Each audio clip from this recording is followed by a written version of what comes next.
objet nombre, SCP-160. Drone prédateur. Classe Euclide. Procédure de confinement spéciale, SCP-160 est conservé dans une chambre de bioconfinement sécurisée du site. SCP-160 doit être alimenté avec des proies vivantes comme des lapins ou d'autres animaux de la même masse une fois par semaine. L'alimentation doit s'effectuer via un système de diffusion automatique uniquement. Les expérimentations avec SCP-160 ne peuvent être effectuées qu'avec l'autorisation préalable des au moins deux membres du personnel de niveau 3 et le personnel entrant dans la chambre doit porter une armure en toutes circonstances.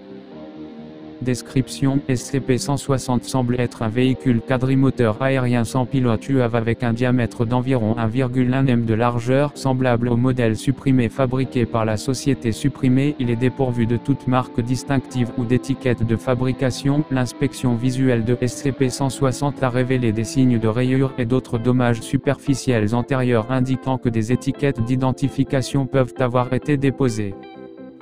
SCP-160 fonctionne en continu et est complètement autonome de toute source de commande et présente un comportement semblable à celui des oiseaux migrateurs. Il s'emploiera activement à chasser une proie comme des rongeurs et autres petits animaux et, lors de la localisation d'une proie, il plongera à grande vitesse et empalera ses proies avec ce qui semble être une trompe métallique. L'analyse d'une proie montre qu'il injecte une substance fortement caustique qui liquéfie les organes internes de sa proie puis extrait le liquide résultant.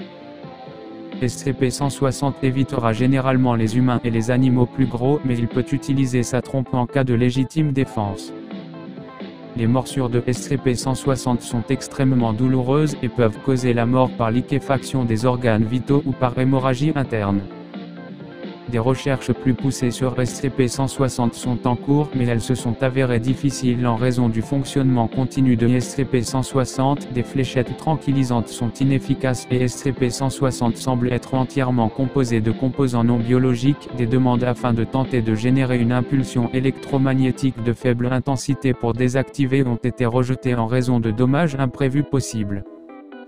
SCP-160 a été découvert par des agents de la Fondation le 200 suivant des rapports de disparition de plusieurs animaux domestiques dans la ville de Supprimé. SCP-160 a été rapidement identifié et a été attiré dans un véhicule de transport par une équipe de confinement et a ensuite été ramené au site. Une recherche dans la zone a permis de trouver petits animaux desséchés comme des chats domestiques, des lapins, des rongeurs sauvages et de petits